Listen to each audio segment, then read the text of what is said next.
Kashmir valley में हम पिछले कुछ सालों से वेदर पैटर्न में काफ़ी ड्रास्टिक चेंजेस विटनेस कर रहे हैं और जो पिछले साल भी कश्मीर वैली में कोल्ड एक्सट्रीम कंडीशंस टेम्परेचर की माइनस की शुरुआत नवंबर में ही हो गई थी और इस साल भी नवंबर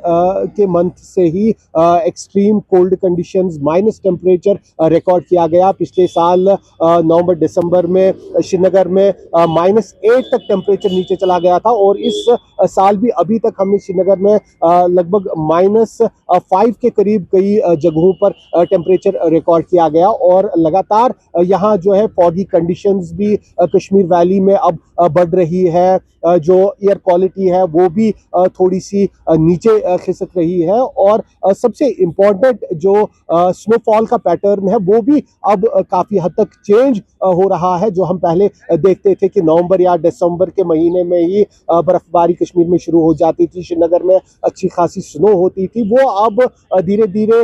दूर चला जा रहा है। कभी जनवरी में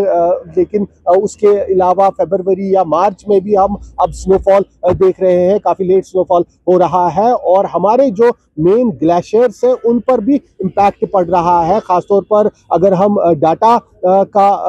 जो है सर्वे देखें जो पिछले सालों में नज़र आया है उसमें 18,000 ग्लेशियर्स जम्मू कश्मीर और लद्दाख में हुआ करते थे, जो अभी भी हालांकि इंटैक्ट है, लेकिन इनका जो ओवरऑल वॉल्यूम है वो 25% तक रिड्यूस हो गया है। कश्मीर का जो मेन ग्लेशियर कोलहाई है वो भी वॉल्यूम और साइज में काफ़ी कम हो गया है। इसका साइज जो है 25% तक एरिया पे गिर गया है, कम हो गया है और इसका जो वॉल्यूम है वो 50% तक कम हो गया है, जो काफ़ी हमारे लिए वरिंग फैक्टर है, खासतौर पर हमारे एग्रीकल्चर और दूसरे तरह की चीज़ों के लिए, वाटर बॉडीज़ के लिए हमारी जो वाटर लेवल है वो कम हो जाएगी। और इस बारे में आप क्या सोचते हैं कि क्लाइमेट चेंज की वजह से हम पे कितना इम्पैक्ट पड़ रहा है और इससे कैसे बचना चाहिए? कमेंट्स में ज़रूर बताइएगा।